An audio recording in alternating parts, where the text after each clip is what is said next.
try to make electronic dice by simply selecting a random number between 2 and 12 and then calling that the outcome is not the right approach.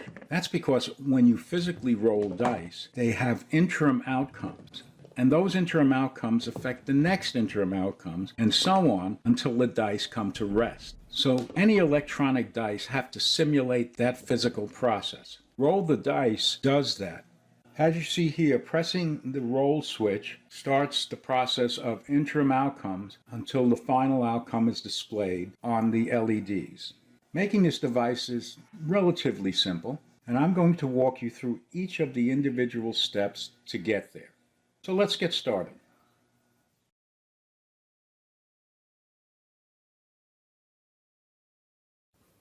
So I got these 400 pieces of LEDs, all 1/8 inch in diameter.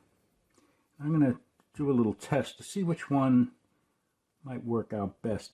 I have these 4 that I picked out that seem like they were good contenders. There's the red, there's the purple, there's the green, and there's what's called soft white. So I'm going to use the warm white.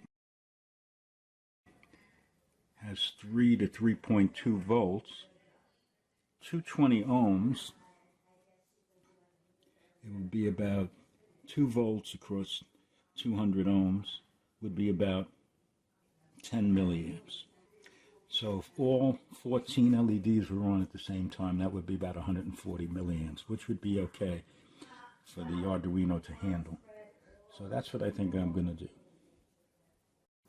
I'm going to use one of these double-sided PCBs. It's double-sided. They just have holes on either side. They're plated through. This is a little bit too large for what I want to do, so what I've done is I've actually already soldered a nano here, and I've been fooling around with this, but this is what I'm going to use. And you notice all I did was grind off these 2 edges, and that fits perfectly. So this is what we started with, the nano right here. Now I've set up a little circuit here. I'm going from positive through a 220 ohm resistor to this row, and then this row is connected to ground. So I can check each one of the LEDs before I try to put them on. Positive on this side will be the longer of the LEDs. Let's give this a try. That one's good. I'll keep on doing this until I've completed all of the LEDs. This is the last one, and they're all good.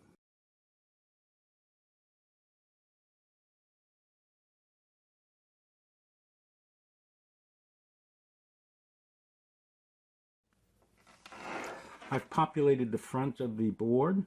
I've added this resistor over here and the 14 LEDs, and I installed them such that all of the cathodes were inserted properly, and these middle ones were diagonally placed, and the center ones were vertically placed.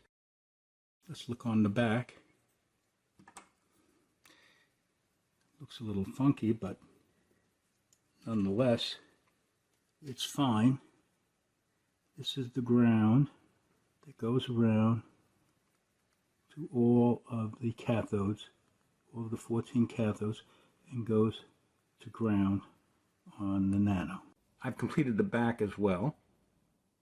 I've placed the 14 resistors, and where necessary to avoid any possible shorts, I've used insulated wire. I've also installed the roll switch. So now, the first thing we should do is load up a little sketch that I have to make sure that each one of the LEDs is working properly. I've loaded in the blink program, just so I know the nano is working right. And here you'll see the LEDs here, and this is G13, so therefore this G13 is blinking, and we have transmit and receive here. So let's load on the test program. There we go. And as you can see, it's walking through each one of the 14 LEDs to make sure that they're all functioning properly. And they are. Now I'm going to load the actual dice sketch. And there it's in there. Now I'm going to press the roll switch and see what happens. Yep, we got a 6, a 4, a 9, and a 7. So I would lose if this was a regular game because I rolled a 7 before I rolled my point of 6. And this seems to be working fine. So now all I'm going to have to do is install this in some suitable case and I'll be ready to go.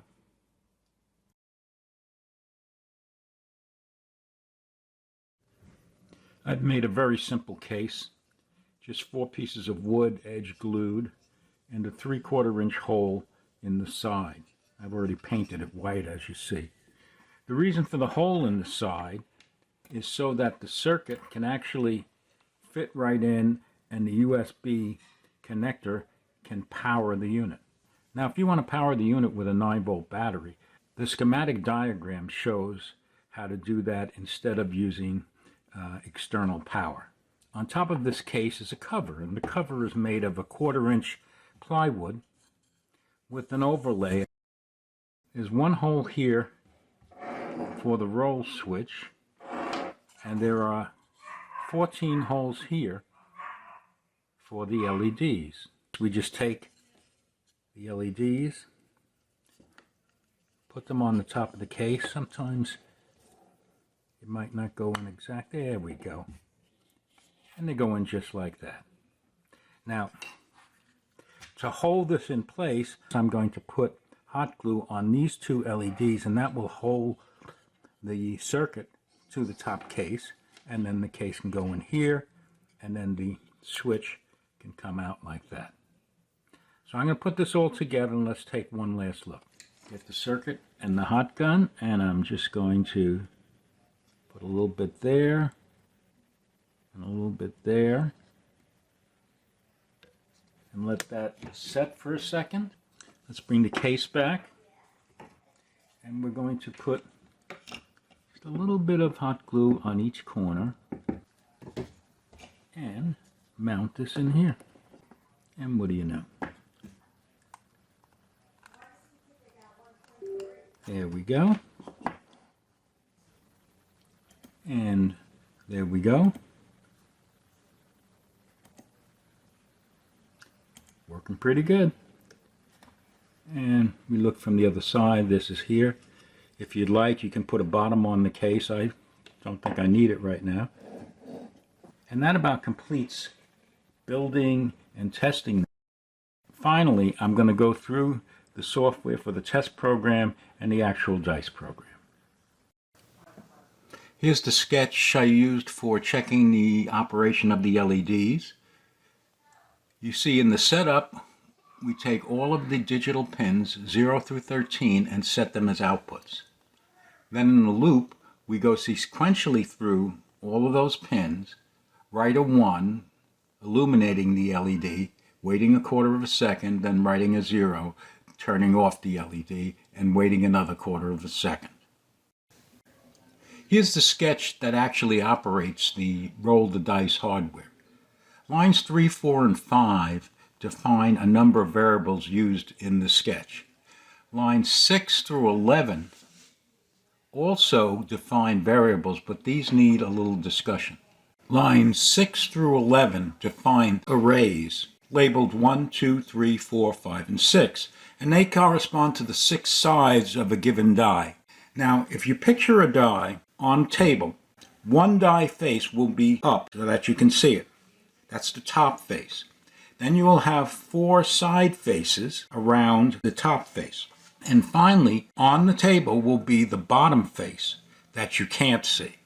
With that in mind, if the top face is 1 and you roll that die, it can only go to one of the 4 sides. It can't go to the bottom. So if the top face is 1, The next face that will appear as it's rolled is either 2, 3, 4, or 5.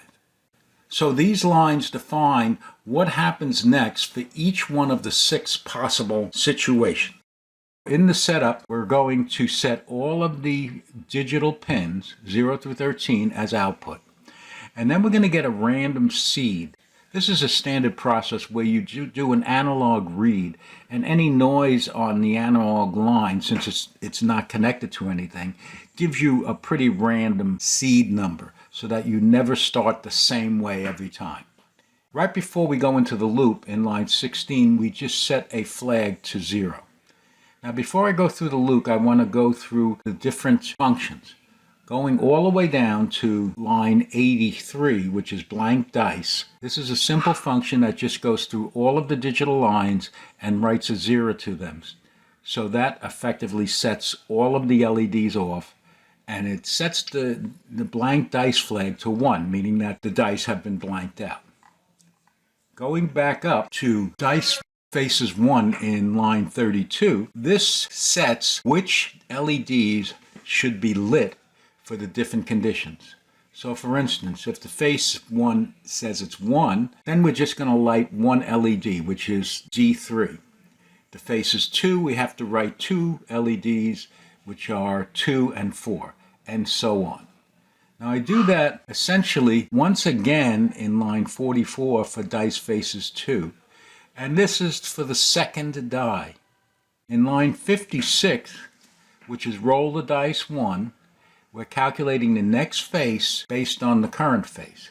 And again, that uses those variables that we defined in lines 6 through 11. So we effectively just say if face is 1, then the next face is 1 sub j, meaning it's going to be one of the 4 that are going to be defined for the 1 array. The same thing happens with roll dice 2. The difference in roll dice 2 is that we light up the faces and we set a speed variable. What that does is it simulates the dice rolling. First they're very quick and then they slow down and eventually come to rest. Then we do the same thing we did with roll dice 1 and decide what's going to be next. Now in the main loop, lines 19 through 25 are simply a procedure that allows you to press the switch at any time while this is counting down for 7 seconds. And the 7 seconds comes from line 4 where it says constant long interval is 7,000. And interval is shown in line 22. So the result of this little procedure is that if you press the switch anytime before 7 seconds, you'll get another roll. If you don't press the switch after 7 seconds, line 23 blanks out the dice. Lines 26 through 30 do the real work. Line 26 says the 2 faces will be a random value, the number of rolls will be random, and the speed will initially be 13. Line 28 goes through the rolls up to the number of rolls defined in line 27. It rolls die 1 and rolls die 2, each time showing that display as shown in roll dice 2 function. Finally, in line 29, this is where the dice come to rest. It goes through and displays dice faces 1 and dice faces 2, and then sets the flag to 0, ready to start again.